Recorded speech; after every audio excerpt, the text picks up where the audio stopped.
Hi, my name is Joachim Maidapalm, and I would like to recommend the article Always Playable, Recombining Routines for Creative Efficiency at Ubisoft Montreal video game studio by Patrick Cohendet and Laurent Simon.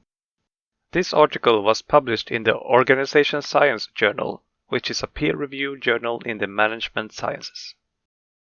The Organization Science Journal focuses on the dynamics of organizations. The scientific discipline is management. The authors of this article are Patrick Cohendet and Laurent Simon. Both of them are Canadian professors at the HEC Montreal University in Canada. Both come from a business and management background. So, first of all, this article is about project management, or more specifically, it's about understanding how an organization can handle a major crisis in project management. In the article, the authors aim to contribute to the scientific concept of routine dynamics, which seems to be a central concept within organization science. To be frank, I couldn't really get my head around this concept very well, but basically they use this concept to analyze and articulate how an organization can respond to a major crisis in project management. The research question is, in the case of a major disruption, how does an organization react to a crisis of creativity? And how does it modify its routines to allow creativity to be restored? This study uses 3 sets of data. The first set consists of a case study that has direct observations and 13 in-depth interviews with key persons, such as the producer, the development team, and the firm's top management. The second set of data consists of 4 ethnographic studies, taking the form of participant observation, and the first study lasted for 19 months, and the other 3 were 1 month each.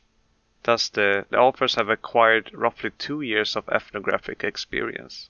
There was also data from training sessions. This set of data was developed over 5 years and provided training for managers at Ubisoft.